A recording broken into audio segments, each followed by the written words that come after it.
Well, hey everyone, and welcome back to our special series, ABA Terms Defined. I'm here with my special guest. He has over 40 years of experience in the field of ABA, a PhD in special education, and he's a BACBD.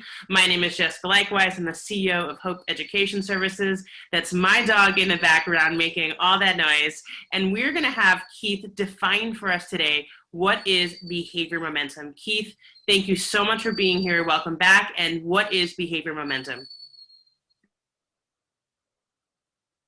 Good to be with you again, Jessica. So behavioral momentum is also known as pre-task requests. And what you're doing is a situation where maybe the learner or child needs to move from one setting to another. So what you're doing is providing some antecedent cues and ahead of time before you deliver the specific instruction that you want the child to do. So for instance, if you want the child to go to their room, and if you just say go to their room, they may say no, I don't want to, or start crying or tantruming or whatever. So what you're doing is you're going to give some antecedent cues real fast, 3 to 5, and then give the cue for what you want the child to do. So for instance, you may say, give me high five, give me a fist bump, what's your name, take this, give it to me, go to your room. And then once they go to their room, then you deliver reinforcement for their compliance with the request. So the key thing is that you're doing 3 to 5 really quick things that you know they can do, that they're going to respond to appropriately right before you give the command or instruction of what you want them to do. So you're just kind of setting up that behavioral momentum where you're doing some pre-task requests on what you want the child to do. So it's real quick, they do it, and then you deliver the reinforcement for their doing it. So it can be a real effective strategy that's easy to use, and usually the child responds pretty well to it. Yeah, Keith, it's one of my favorite strategies to use. That's why I asked you to define this for us technically.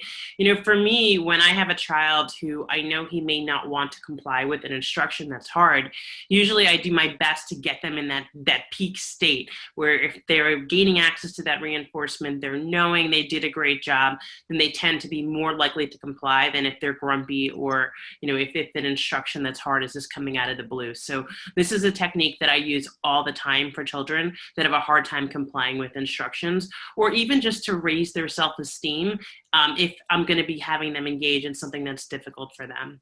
So I love this activity. Thank you so much for sharing it. Thank you, Jessica.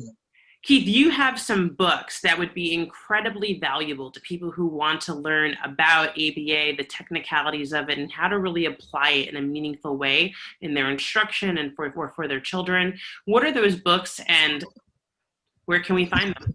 Well, I'm glad you asked, Jessica, because I happen to have some copies here. So the first one is Systematic Instruction for Students and Adults with Disabilities, and it goes into a lot of the basic teaching methods, how to do task analysis, how to deliver prompts and cues, and so on. Specific to behavioral momentum, have positive behavior supports in classrooms and schools. It has a little section on behavioral momentum strategies.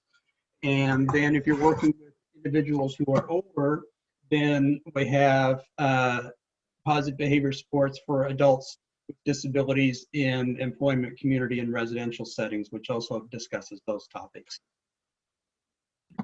Well, thank you so much for sharing them. We're going to have the links to them in the comments below.